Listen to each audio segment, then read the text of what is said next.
And what a wonderful opportunity to say hello in person to Miss America 2019, Nia Franklin. Miss America, welcome to our program. Welcome, thank you for having me. How does this feel? I'm sure you've had a little bit of time to process winning the competition.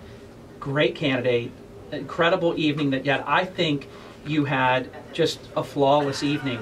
When you look at everything from new factors that were never a part ever to how you navigated in masterclass fashion to win, and your talent. I was saying off air even before you walked into the studio, and I had a quick moment to say hello to Miss America 2019 to say that I would pay good money to have a seat anywhere in the arena at your concert. That's how great you were. Thank you. Well, I hope that you'll come to my benefit concert then, because I'm planning to do a benefit concert and invite some other friends and guests to raise money for Children's Miracle Network Hospital. So I will take you up on that. I'll have a ticket waiting for you. I will pay for that ticket. Okay. And we'll make a contribution to your charity. Thank you. We have a charity, awesome. And so I promise you that we will do All that. Right. In fact, we're going to commit right here, right now. You just inspired me. You didn't ask.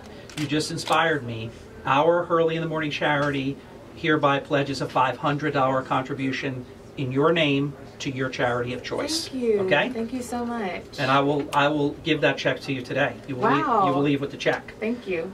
The former, I can't say former, you are Miss New York, but you're also Miss America. Yes. How did you feel in terms of coming to Atlantic City and navigating the entire competition, stuff we never see, all the interviews and things that are out of our orbit, and you obviously to win over such tough competition? You had a great competition, didn't you? I felt good about it. I felt like everything from prelims to final nights was consistent. I know that there were so many talented women on that stage with me, and I was honored to be a part of that group. This was a wonderful class. But I knew that in order to win, I had to be consistent. And so I just tried to focus and stay calm during the phases, and that's what I think helped me take the title home. When this starts to happen, and first you want to make the first cut. Yes, the top 15. So it's like, then I almost think you can exhale then, because that's really respectable, I think. Definitely. Not that it's never an embarrassment, but you know what I mean. If you don't make the first cut, you feel like, oh my gosh, you'd feel like you didn't succeed, but now you're in the top 15. Which is just an honor to be in the top 15. But now you're in it. Mm-hmm. Then the next cut happens, and you make that. So this starts getting smaller and smaller and smaller. Are you taking it piece by piece? Are you not looking at the finish line, but are you looking at the strides that you need to take to continue to move on?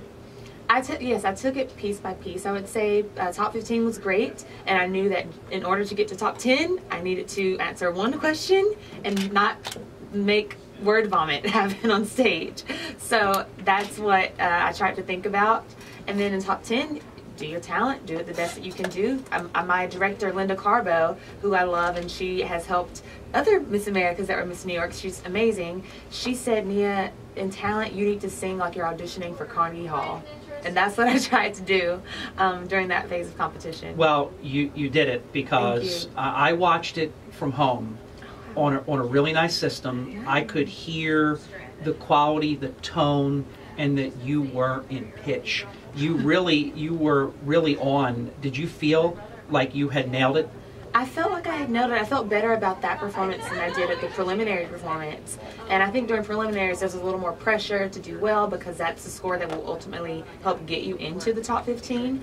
But on finals night, I was, like I said, it was just an honor to be in the top 15, an honor to be in the top 10 and be able to perform my talent on national television on the Miss America stage. So in that moment, it was just kind of like, just press play. I've been rehearsing this song for a while, and I know the words, I know the lyrics, I know the notes. Just sing it and do your best. Did you come to Miss America believing that you could win?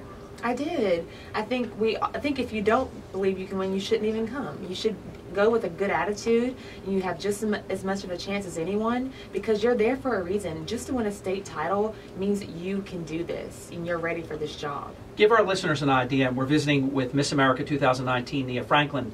Give us an idea when you started to feel like you could actually win this thing. I would say after winning Miss New York, because just winning a state title, as I said, was a lot. I competed in North Carolina for 2 years actually, and did not make even top 5 there. I made top 10 twice. And so winning Miss New York We need to audit those judges. No. I'm just kidding. I think everyone has a time, and this was my time. I was ready now. But that was a very emotional win for me, winning Miss New York, almost even more so than Miss America, because it was as if all the hard work had really come together, and it was something that I had been told no twice. I was told yes to, and also knowing that I was in a rich history of having 6 Miss Americas prior, I knew that this state was wonderful and that That's true. Yeah. That is very true. Yeah. There's a lot of pressure on Miss New York. There's a legacy. To perform well. Mm-hmm. It's so true. How about if we fast forward, though, to the recent Miss America competition? When in the competition did you start to feel that you could actually win it? Because you got, very early, you find out you're in the top 15. Mm-hmm. And then you're on your way. Then you know you're in the top 10. Then you know you're in the next cut. When did you start to feel like this is now only a handful of people now? Oh, you mean that night? Yes. I would say maybe during the top 5, because that's the moment when you're like, what? Yeah. I actually made it through the top 5, which is insane because the talents were incredible this year, and the evening gown wear and the red carpet statement. And so when I was standing there with that top 5, I mean, that was tough competition. There were like strong personalities, smart, talented women, but I also knew that I had something special and that I have a special place in my heart for the organization. And you know, even if I didn't win, I would still want to give back as Miss New York and do the best that I could do to make that organization improve. So that's the moment when I said, I know what I have, I know what I can bring to the table, and so I just hope the judges saw that tonight. Miss America 2019, Nia Franklin, this is the question I couldn't wait to ask you. I'm saving it towards the end of our special time together. I could be wrong about this because I had already decided that you had won. But if I remember correctly, the last 2 are you and Miss Connecticut. Connecticut, yes. So I have that right. Mm-hmm. And I already had figured out that you would win. But you're up there, and there's probably that pause that Carrie Ann Inaba does. It's probably seemed like 10 lifetimes. It did. But what, give people, because you're one of the few people that ever in life will have this experience of waiting to know if you are going to be Miss America or are you going to be the first runner-up. What was that feeling like?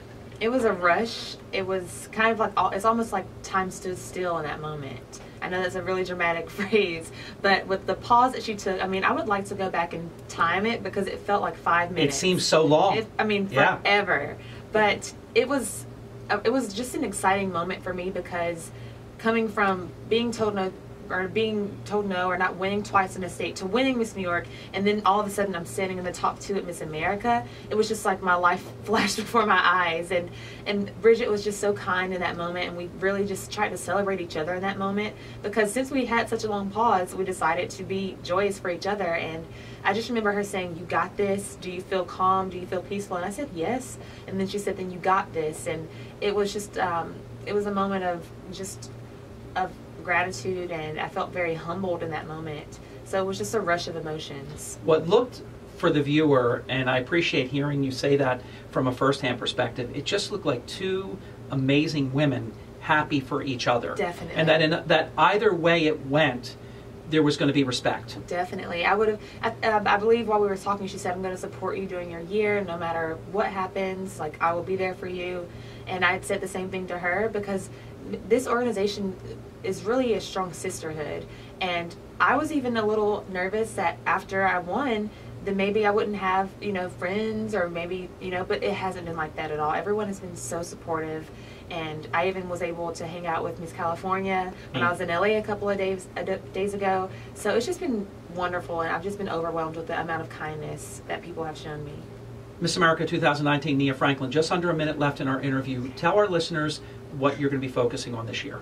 Focusing on my personal passion, advocating for the arts, making sure that students in this country, no matter what their neighborhood is or what their demographic is, they have access to a quality and well-rounded education, which includes arts. And I'll also be focusing on the CMN hospitals. I'm the national ambassador, and so like I was telling you earlier, I want to have a benefit concert for them and help raise money because I know what it's like to be in the hospital. I gave a stem cell transplant to my dad, and I want to make sure that families feel special and important in those times. Arts have been important to you since you were a child, right? Yes. You wrote your first song at age 6. Age 5. Age 5, sorry.